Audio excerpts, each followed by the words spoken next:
storytelling because I get students who are really already experienced media storytellers. Often they've already worked, they've finished their degree, and they come, many international students, not all, but and tell fantastic stories about their adventures and just their incredible resilience coming to Australia, coming to not just Australia, but studying in all sorts of different countries. And I really love the stories. In fact, I'll share with Janine, we have created a whole set of international journey stories from that class. So lovely to see you, Sandra. And thanks for inviting me here today and for the Welcome to Country. In Macquarie, we're in the Wallamashable Plan area of Direct Nation, and here we're also in Direct Nation. So I'll also acknowledge elders past, present and emerging. So first of all, we're going to talk a little bit, so next slide. We're going to talk a bit about why we tell stories, first of all. And then we're going to look at how media has influenced stories. Now you're seeing some of my key lecture slides here. So why is storytelling powerful? It's really interesting when you start to look at how storytelling is used, and I'm sure we've all just experienced it in the recent election. We experienced storytelling in the Voice to Parliament. So let's just move to the next slide. So I'm going to go through, now I've given some book, for anyone here who's a teacher, and I think some school teachers were coming today, the book we're giving away is The Anxious Generation, but I've sort of put a few books here that are really interesting about media storytelling, but you don't have to read the readings. Next slide. What I wanted to first talk about though was what the power of storytelling is. So just keep popping through.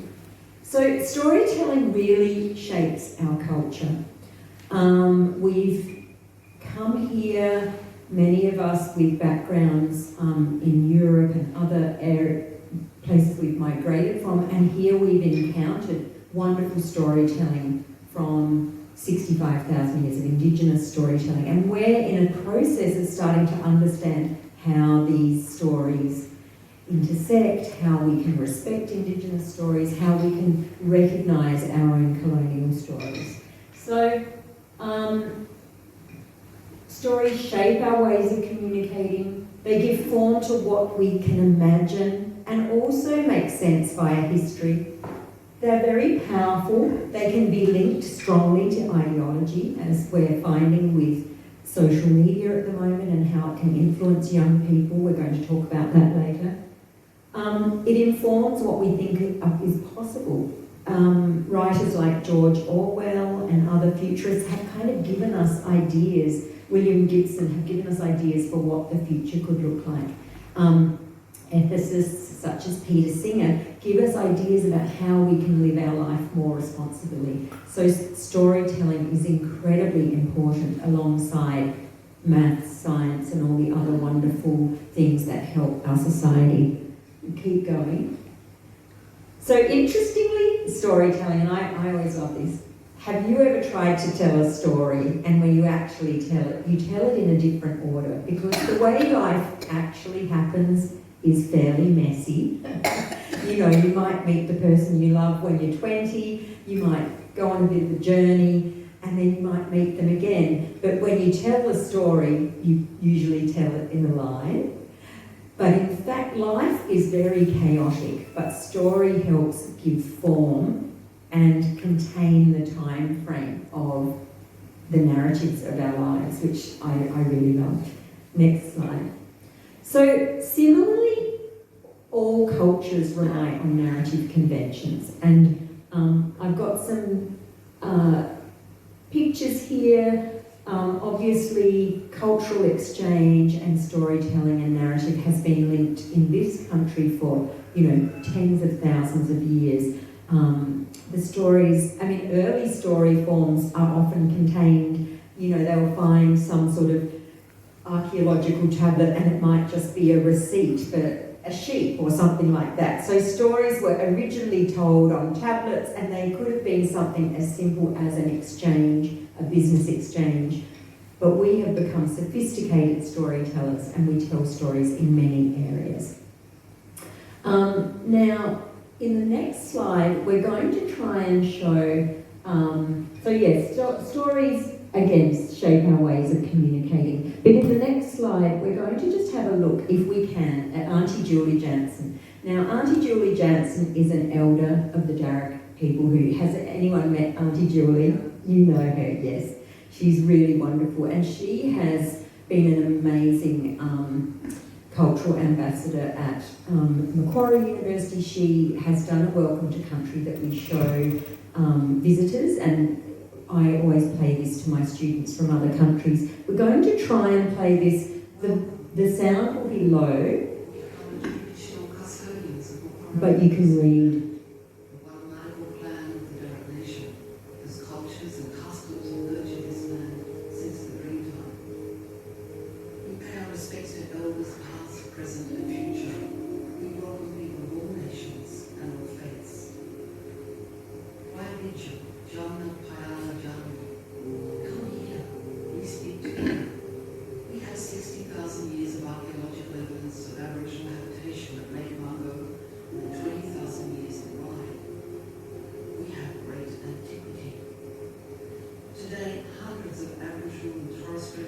We might leave it there.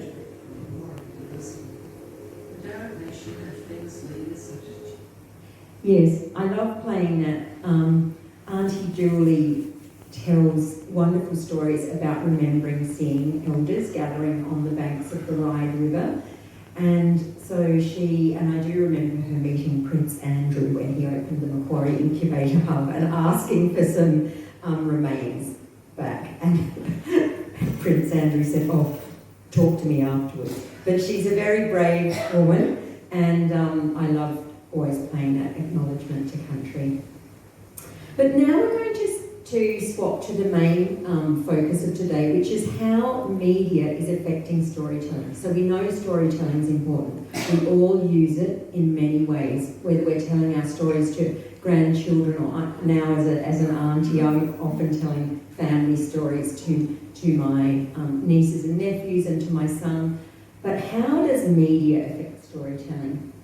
So a quote I always like to use is Marshall McLuhan's aphorism, "The medium is the message." It's from the 60s, but he identified that technologies were an extension of ourselves, extending our human capacities. And storytelling is one of those human capacities which I teach about, I'm passionate about, and we have many human capacities, whether it's reaching out to be social, or whether it is telling stories, whether it's sharing stories with young people. Technology can become part of that. It's currently being challenged and extended by many developments in new media. And if we just move... I did want to make this comment that I'm talking today a little bit about the Jonathan Haidt book, where he contests that social media is creating great anxiety for young people. But I wanted to put up here that many media theorists who started to talk about this moral panic of what media and technology might do started as early as the radio. The radio was seen as a danger to society. It was seen as something that could destroy family culture in terms of sitting around the fire at night and acting out charades or playing the piano. Now, radio did become a focus, and my mother tells the story of listening to Winston Churchill announce the war in England. She was from Sheffield. So radio did become part of the family space. Similarly, television went on to become that. And now we've got a new generation of technologies with Web 3.0. We have smartphones, we have interconnectedness at an unprecedented scale.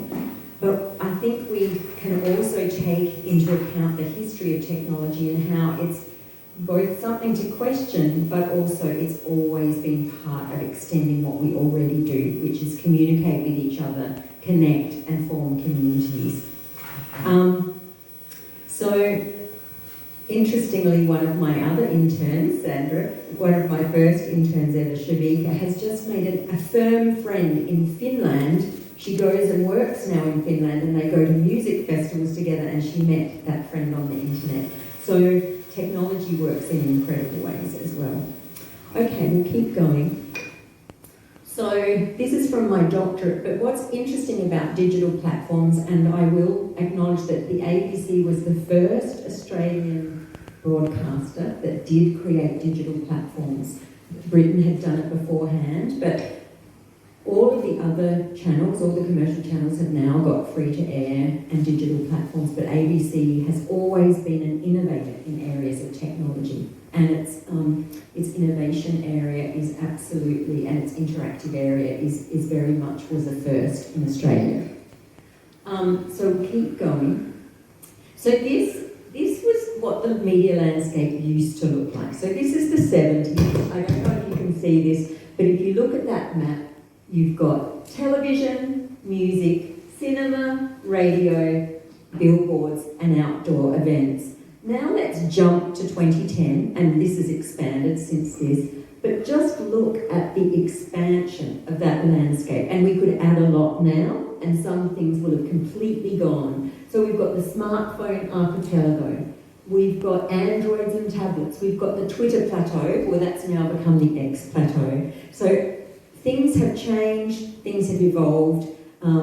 Dr. Anne Forbes, who's up there, who's my science collaborator, I always consider this as a bit of a sort of evolutionary picture, that's the survival of the fittest. Some things just disappear, others emerge strongly. But this is how platforms have increased, and since Web 3.0, we now have what's called the Internet of Things. Your fridge can talk to your phone, you can ask Siri or Alexa to do things for you, and also we will soon have companion bots who can sing our favourite songs to us or bring us the newspaper. So is this terrible or not? Let's see how it affects storytelling. So we'll keep going. So here are some of, I mean these again are quite dated now, but here are some examples of how stories can come to you, how data can be used. So there we've got the Google goggles, which did not make it through the survival phase. We do now evidently have Apple glasses, which can read data, can send you messages, you can see your emails. Is that a good thing? Not sure. But let's keep going. So let's have a look at this convergence culture where platforms align and are used for storytelling and interactivity. How do we tell stories in this space? So here are some words that are sort of in some ways interchangeable, that are about the way stories are happening in this media landscape. So some are more used in America, transmedia for instance. In Australia we talk about multi-platform. You might have a television show that you watch on the ABC, and there might also be a game that goes with it. I know the Nowhere Boys and various youth productions by the ABC would have an accompanying game. So that's what multi-platform can mean. And I'm just going to go through a couple of the definitions for you. So if we go to the next slide. So multimodal is a means of storytelling where you might try to translate not just the word, but visuals and sensations. So off the alphabetic space of the page and into what's called a multimodal world. You might have a story which also is accompanied by sound or by images. It might be interactive and you can click through it. Interestingly, Josie Barnard, who's written a lot about this, says that our minds are inherently multimodal. So even though we're used to reading stories on a page, to translate something like the image of a deer on ice onto the page in itself is a multimodal practice, because you're taking sensations, things that you see and things that you hear, and trying to contain it into words. So that in itself is an adaptation process. Our minds are interactive, and that's why many young people love interactive storytelling, because they love the kinesthetic, interactive experience. So we'll keep going. Yes, so multimodal incorporates different modes. It might be text or images or sound. And so we'll keep going. So I always ask my students how the different information revolution, which has gone from Web 1.0, where you literally could have a website address, to Web 2.0, where you first could have mobile phones, to Web 3.0, which is the Internet of Things, how that has affected storytelling. Now, we were going to hear from Henry Jenkins, who's the sort of considered the kind of father of convergence media, but we won't be able to play that video, and so I'm not going to do that. Henry Jenkins, if we go to the next slide though, described, actually, I think if we keep clicking, we'll get the definition. Yes. So convergence media is the flow of content across multiple platforms. So the cooperation between these platforms and the audience's migration between platforms, they will go in search of different kinds of entertainment. So as you know now, you might be watching a film, who kind of checks on IMDb or on Google to find out what that actor's been in. Yes, because I always remember my dad would go, I know that actor, who is it? And now I can go, Dad, we just go to IMDb and we can see what they've been in. So that thing of searching on another platform for something, for information. Let's go to the next slide. So what this has brought about, though, is incredible audience fragmentation. And that's why it can feel sort of like a threat in a way for an amazing organisation like the ABC, where they've traditionally created television. As the audiences fragment, they also shrink. So there's an audience, and they multiply. So there's an audience that wants television, and that's probably sort of 55 up, that's broadcast television, free to air. And then there's people who want to be able to stream their television, and that's another demographic, probably anything from, I suppose, 13 up to 50. And then you've got other people who will only watch things from their phone, and that's the entire Gen Z, etc. But you can see that this fragmentation leads to lots of genres, lots of niches, and it becomes difficult also then to create a business model, because it's what's called a disrupted environment. And so my research is based on this question of how we create narratives which engage with dynamic and diverse platforms and result in effective adaptive storytelling and content when the emerging technology is evolving, complex and unstable. It means that publishers have had to completely change their models. Writers, for instance, have to constantly promote themselves on social media. They don't necessarily promote themselves in the way they did. And even the ABC works very hard on that interactive and convergent type of production. Now, interestingly, and I was really sad to hear from someone that Q&A has finished. Now, Q&A, I remember when it was first produced, was one of the first productions where they were really trying for that convergent experience. So listeners would send in videos, listeners would also tweet during the show, and really it was a revolutionary format, and it really lasted for, does anyone know how many years it lasted for? 18 years, great. Thanks up the back. You're good at maths, aren't you? Yeah, fantastic. So I think it's really interesting to see what will be the new kinds of formats. Who's got grandchildren that do engage in any way with television? Yes, so Anne. I've got a keen student up back. So are they watching because that your grandchildren are small? So children will watch movies that preschool age and early primary. What about older grandchildren? It's all on the phone or on their laptops. Yeah. And so they are sort of moving about looking for their stories. Keep going. Yep. But what's also interesting for creativity and storytelling is that all the traffic that you are getting in this convergent story area is two-way. So the broadcaster's putting things out, but the audience is sending things in. And so that's via the tweets with Q&A, but it's also fan fiction, which I won't have time to talk about that a lot, but so you've got a movie franchise like Twilight, and people are all Harry Potter, of course, everybody knows. Now kids are writing into that, and they're writing on digital platforms and creating their stories, sending them in and creating whole, what can be called cross worlds. So you can create a new world. There are writers who are, creating fan fiction or flash fiction, it can be called. Let's keep going.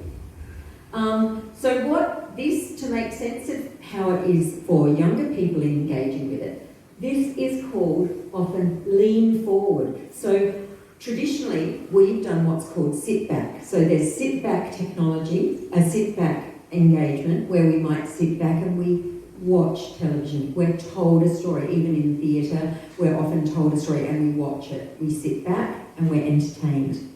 Now, what a lot of young people are looking for is that lean forward experience. They want to lean in and they want to explore. We've got a very live technology here. They want to lean forward and engage with their story. And my son, who's got a lot of energy and is very kinetic, he's 23 now, but he's always enjoyed games because he's interacting with it. He's playing soccer, he's building soccer teams, etc. So the majority of digital content tends to be lean forward, either gaming or mobile phones. Let's keep going forward. So funders, both TV and film now do really encourage multi-platform add-ons. So they encourage any makers of an IP, intellectual property, a story world. They encourage people to think about their multi-platform program that will go with it. Will they develop a game? Will they create a Spotify playlist? Have you noticed that now television has wonderful music? So a person has that job to create the playlist, to choose the music, and that will be an extra. This is what's called a feeder app, a feeder digital product, which will feed into the main story consumption. So you might create a list of songs, play those songs, and then you'll go and watch the movie, or vice versa. Keep going. Yes, so again, people will encourage a multi-platform strategy. We'll keep going. Yeah, so when you're developing a social strategy, it's really interesting to look at what length of time people will engage. Now, this is slightly old, these references, so probably about, these will have changed, but, what you can get in periods of time, and it will be likes on Facebook, 50 hours of YouTube. So different channels will have different usership, and keep going. You can see also that the amount of time that people will engage with is longer. So on television, people will watch for 40 minutes to an hour. Laptop, a bit less. Tablet, less. And then smartphone, now, it used to be 17 to 20 minutes. It's now up to 20 seconds. So Reels will be 20 seconds. So you will be making, Sandra, is that correct? The length of Reels, 20 seconds to a minute. You wouldn't put anything more than that on your quick reel, the dog falling off the couch and all those things that you see on Instagram. Keep going. And so depending on what you're wanting and how you want to engage with people, you would choose your platform. So this, all of these slides are actually from a wonderful social media theorist who's actually an Australian, Laurel Papworth, and she's very influential around the world. But if you're looking for larger enterprises, you might develop a wiki. If you're time limited in your campaign, you might go for smaller social media, etc. Sandra, I'm not sure what you did for ABC Friends, but were you doing a mixture of Instagram, YouTube, and yes, and also email mailing lists are very powerful amongst our age group because we actually read them. Great, so keep going. Yeah, so look, here's some data, and I'm sort of nearing the end now, but Virginia Madsen, who's a wonderful audio, she did a history of ABC radio, but she's an audio lecturer. She recently created this because we're trying to protect our media degree, which I'm going to tell you about in a minute. But Australia is extremely progressive in terms of radio. It's the emergency broadcaster, which we rely on incredibly for listening to news. I know from having lived in the country at different times that the ABC is really your go-to when you live in anywhere regional for both information and also for, emergencies. What's really interesting is that we are 27% higher in our reach and interest in podcasts than in the US. Podcasts are the fastest growing media and interestingly, really popular amongst a younger demographic. So I think it says up there, 13 to 34-year-olds spend 25% of their time on podcasts. Now that's a reversal of that social media 20-second inattentive thing that people always talk about. So these statistics are very up to date and really interesting to show that that old technology of radio via podcasting, which is the digital form, has really taken the imagination because we love having someone talk to us. And radio, I've written a lot for radio, is one of the most intimate of storytelling methods because you have a whisper in your ear. You've got someone talking to you. And I know from when I was a young mum and stuff like that, there's nothing like having the radio on and it's somebody in your house talking to you if you're there by yourself during the day. So I'm a great lover of Auntie ABC in that way. But podcasts have sort of taken over. We'll keep going. So the internet and all of these digital things are a way to maintain social connectedness. So there's negative sides, but as I said before, there's also a lot of positive sides to this digital proliferation. Keep going. The book I recommended today, I asked one of our top media futurists at Macquarie, and he said this book has been quite influential. It's also being contested, but Jonathan Haidt correlates, there's a correlation between the high levels of anxiety for younger members of society, high mental health, this is pre-COVID, and the use of mobile phones. Now, a lot of scientists have actually pushed back and said, really, that this is not supported scientifically, that scientific evidence shows not all that much difference between the mental sort of health pandemic and social media, but there's been no alternative suggested. And so he says that there's 4 foundational harms. So by sleep deprivation, social depredation, attention fragmentation and addiction. So he believes that there's been a great rewiring of childhood in general. And I think I've written one more slide about this. Oh no, I haven't, sorry, go back up. So I have it here. What a few people have said that Haidt has made an error, mistaking correlation with causation, so it hasn't necessarily caused it. But at the same time, and a number of major surveys did show that increased social media use did not precede the onset of depression. So there's people who don't agree with Haidt website, and they say he took advantage of a very real phenomena, depressed and anxious children, and their over-attachment to that technology and disconnection from other humans, but he made a broad indictment of smartphones. However, and I'm interested in the teachers in the room, he has appealed, and we see that our Australian government has responded to banning smartphones in schools, and many educators say that that is a great thing either way, whether or not it is talking about a correlation with mental health. The increased attention that students can have if they don't have their phones at school is something that has been proven.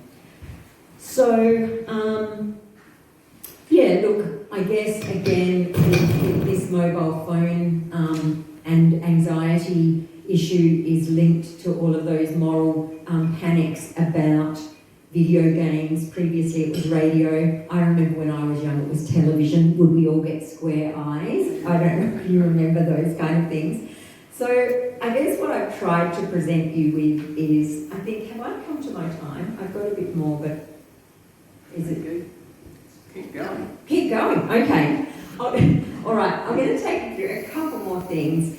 These will go through quickly. One thing that it's really important to know, and I was shocked as a storyteller, I was really sort of petrified to realise that all of the storytelling that businesses are encouraging us to do, like write about your experience of Pepsi and send it into our website, they are all mining for data.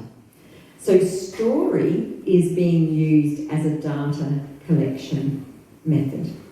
So by engaging customers with online campaigns, such as the Coke name campaign. Now, I won't be able to show you the video of that, but Coca-Cola created names on cans and engaged lots of teenagers. They identified teenagers were 17% down at drinking Coke, and they wanted to engage teenagers. So they created this ad campaign where they put names on cans and then got kids to upload to Facebook or whatever them with their story, their name can. They changed, they added extra names. But what they actually did was mine the data of those customers. And so, there's a lot of ethics here, and I guess for teenagers maybe not such a big problem, but if you've got younger audiences, under 18 audiences or even under 16, it does become a very ethical issue as to how you might use social media engagement and whether you are doing something unethical by engaging young people in giving over their data. So I'm just flagging that because it was a shock when I first heard about it. We'll keep going through. Also, that's my alarm clock, just one sec. If you can find my phone, just press stop. Sorry, that's fine. Thank you. See, tech intern, fabulous. So then who owns that data? Who owns your stories? Is it Google, Facebook, or the advertisers? Now, we've heard, I'm sure you've seen documentaries about how that then feeds their algorithms and what you get fed, etc. We'll keep going. And I just told you about that, so we'll keep going. It can be used for good, though, this convergent storytelling. This is an interesting example, and I'll share these slides with Janine, so if anyone wants to look at these things after, you can. But this is one I always show my students. It was sort of done with Samsung phones, I think, as a promotion, but they created an entire online, a real-world game where people were searching for a bad CEO who there was a mystery that had started in Ghana, and they basically used the adventure to fund books for an NGO that was giving books to schools in Ghana. And so, there are people using these kinds of technology for good and in ethical ways, but obviously the large amount of commercial kind of funding will go into trying to distribute products such as Coca-Cola or Pepsi. And so it's probably more a minority doing things ethically, but still worth considering what strategies you can use, even if you have, if you have an NGO or if you've got an ethical concern, you can also use these same strategies. So keep going. So just introducing, so the project that I've worked on with Dr. Anne Forbes, who's up the back, who is a leading STEM educator in the world internationally, with books that have won international awards. We created a multi-platform laboratory that both combines literacy and STEM education. So students go into a science laboratory story world, they meet characters, they meet scientists, and they undertake a problem-based learning that is about scientific inquiry, how to grow seeds in 8 weeks and how to grow food.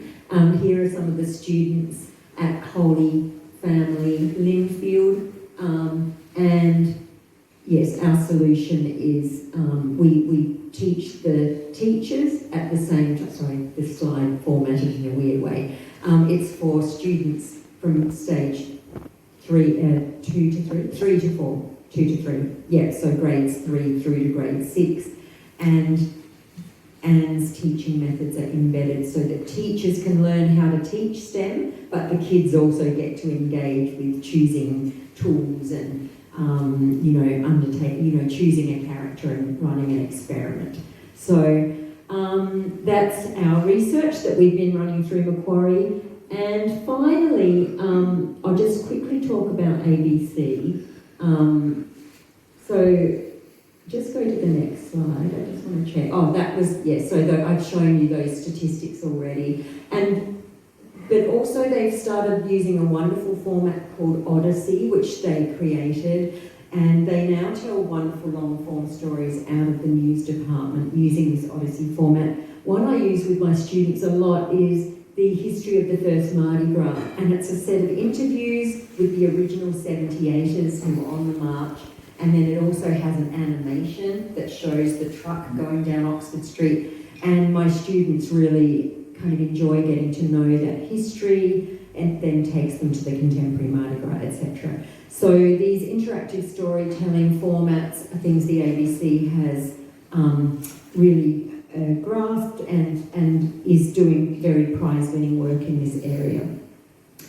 The Assembly is another really interesting program that the ABC are doing. I've put this up here because it is also run out with researchers from Macquarie University. So two of our journalism researchers, Dr. Ty Nielsen and Dr. Helen Wolfenden, have created a autism-friendly journalism course for students on the autism spectrum. And has anyone seen the Assembly? Yeah. So it's just, I think, been greenlit for a 3rd season. But they train at Macquarie Uni, the students graduate, and they then work with Lee Sales to interview Australian celebrities. But interestingly, the reason I've put this here and the next 2 slides is our course is under threat, and I know you guys have got some great emails of your local members in your newsletter. There are some brutal cuts. They're looking to save $45 million just from our department alone, and they're talking about $12 million of job cuts. So it's not just us, we've got computing, engineering, some wonderful teachers there. School of Education is having cuts, but media, they're looking at really potentially decimating our journalism program and our podcasting and audio program because they've not got high first major enrolments, but lots of students do this as what I call discoverable content. They might come in for business or for law, and then they discover performance, radio, really wonderful things that can really change their life. And we believe that students really need a diverse skill set for job readiness, for media literacy. And so we're really encouraging everyone to sort of take up their pens and potentially write to their local members about to oppose these cuts, because they want students to be happy and they want the community to be happy, but unfortunately budget bottom lines are forcing them into all sorts of decisions that are really going to disrupt people's lives, and they will lose their jobs. So thank you very much. So ancient history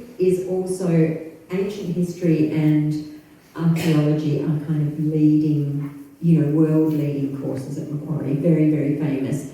And all of these courses are under threat with their top researchers, a lot of the professors looking, they're cutting 13 and 20 people in that social sciences area. So I just wanted to alert you to it, and Janine said I could. So I want to thank you. It's been great to address you all, and I've seen some keen sort of acknowledgement of things I've been saying. Was there any, are we questions now? Or, yeah.